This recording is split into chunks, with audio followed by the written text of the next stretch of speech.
Last week, we looked at 7 dark side orders that existed as competitors to the philosophy and efforts of the Sith Order.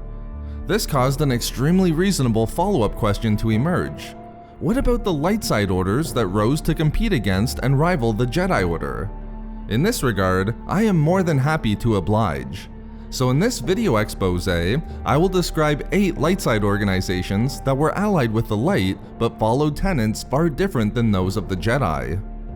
First, it should be noted that although these competing orders were allied with the light side of the Force, the Jedi did not look favorably upon these rivals. A number of these orders were described as threats in the Jedi Path, a teaching manual given to all students within the Jedi Order. As taught by the chief librarian of the Order within the manual, named Restelli Quist, who lived roughly 1,000 years before the Clone War, it was the position of the Jedi that their order was the ideal interpretation of the Force's will. As such, the Jedi sought to make every effort to dismantle these organizations where they could, and bring them under the philosophy of the Jedi. Roughly 10 years after the Battle of Yavin, Luke Skywalker discovered the planet of Ossus, and with it, a tribe of Force-sensitive humans known as the Ysanna. The Ysanna were the descendants of the Jedi who lived on the planet when it was home to the Great Jedi Library, a symbol of the Jedi and one of the greatest collections of knowledge within the galaxy. However, the descendants of the Ysanna were trapped upon the planet when a supernova was triggered by the Sith 4,000 years earlier during the Great Sith War. These Jedi were only able to survive by living within subterranean caverns found beneath the mountain ranges near the ancient Jedi Library. These ancient Jedi survivors would go on to become the Ysanna. Although the Order eventually forgot their previous Jedi heritage, they nevertheless continued to cultivate their use of the Force, even if it wasn't what it once was. Ultimately, Luke was recognized as a Jedi Master by the Ysanna and was welcomed by them. Before leaving Ossus, Luke took with him 2 Ysanna siblings to train them as Jedi.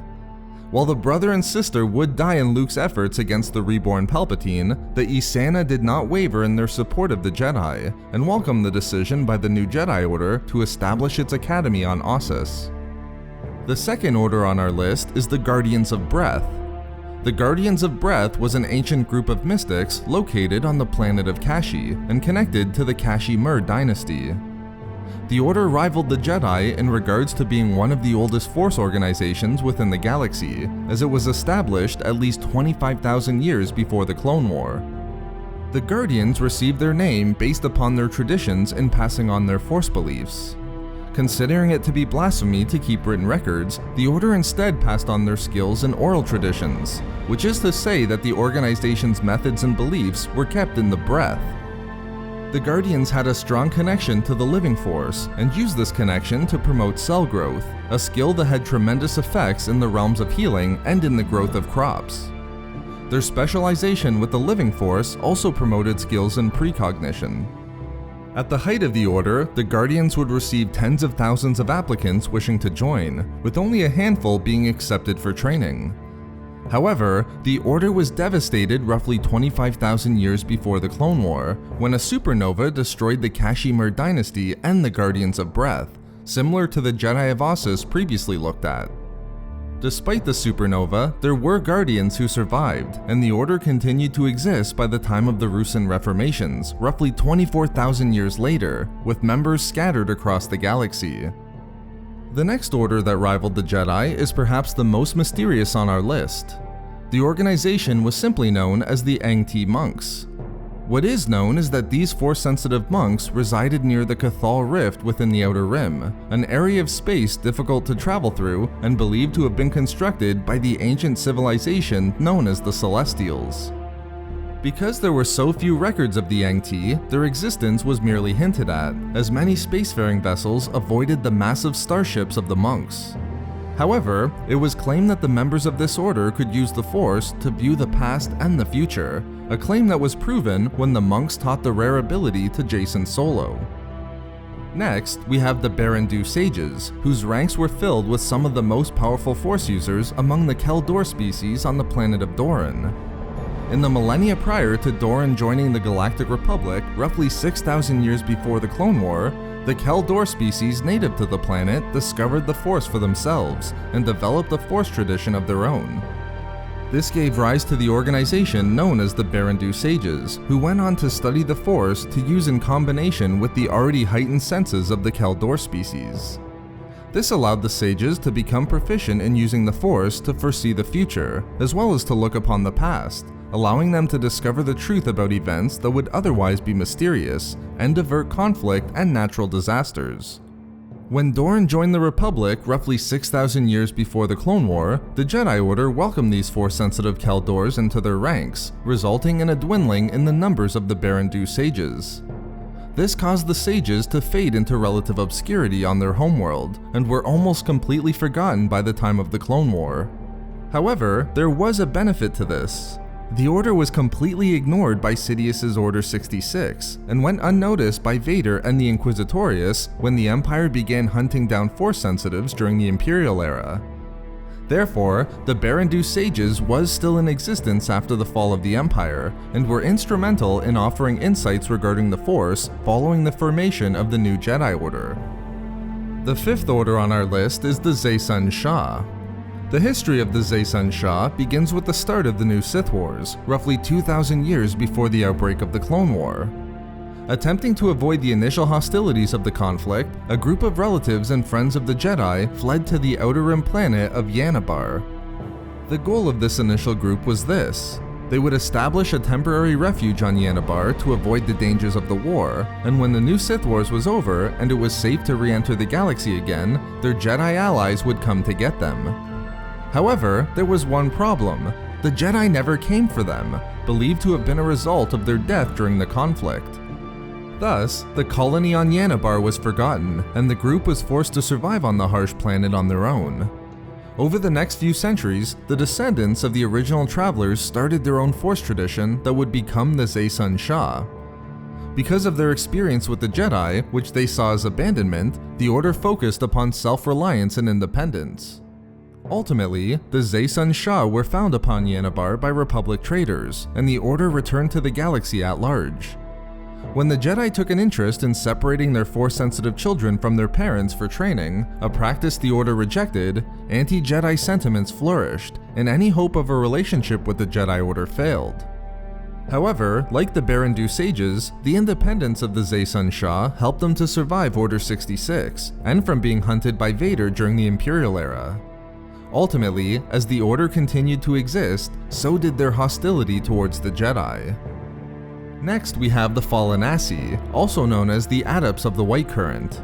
Another light side organization discovered by Luke Skywalker, the Order was a mysterious one made up entirely of females. The Fallanassi could manipulate reality, and despite their powers with the Force, devoted themselves to pacifism. In devoting themselves fully to the power of the White Current, which Luke recognized was synonymous with the Force as the Jedi understood it, and in rejecting all use of their powers to dominate, the Fallanassi believed that their beliefs more closely embraced the light.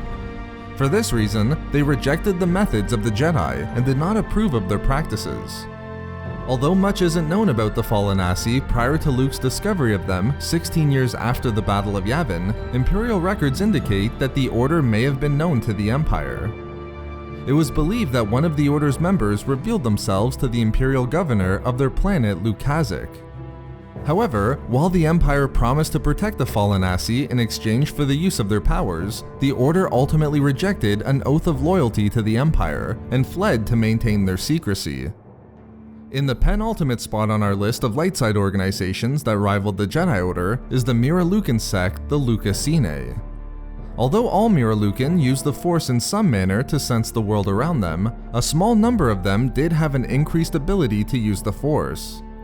When these individuals were identified, they were encouraged to join the Luka Sene.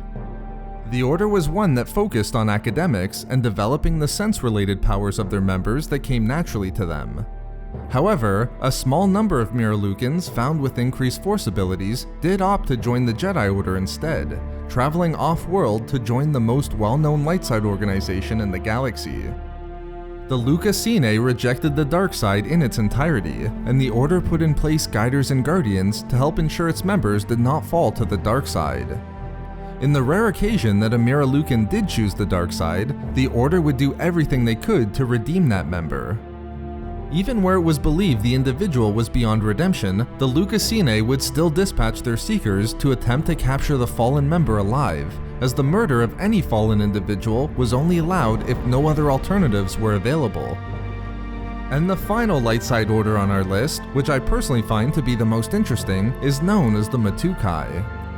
The Order benefited from a point in history in the years prior to the rise of Darth Bane, when the Jedi Order was relatively lenient in its views on Force users, and the indoctrination of Force-sensitive infants after birth. This allowed the Matukai to develop their own Force tradition. This order is far different than any other we've discussed, either light or dark. Its members made their own bodies the primary focus of their abilities. For example, while Jedi meditated when they weren't physically exercising, the Matukai used physical exercise as a form of meditation, thus making them all masters of their own bodies. This type of focus and training allowed the Order to develop a unique strength with the Force, wherein their bodies were the focus for their formidable abilities. Through their meditative martial arts, physical exertion, and somatic rituals, members of the Order sought to fan the spark of the Force within themselves, which they hoped to one day ignite into a full-fledged flame. In this way, their philosophy was one focused upon balance and harmony, with the spiritual aspects of the Force on one side and the physical attributes of the body on the other. Like the Luka Sene, this order of never more than 50 to 60 members focused on avoiding any element of the dark side, thereby concentrating solely on the light. So there we have it, 8 light side orders that competed against and rivaled the Jedi. We love making these videos, so why not subscribe for more fun Star Wars theories and discussions? Also, if you enjoyed the video, think about giving a like or leaving a comment. Or perhaps follow us on Twitter at SW Reading Club for updates regarding the channel. Or support the channel through Patreon for access to exclusive hangouts and book discussions. If not for me... For Jedi Hubris!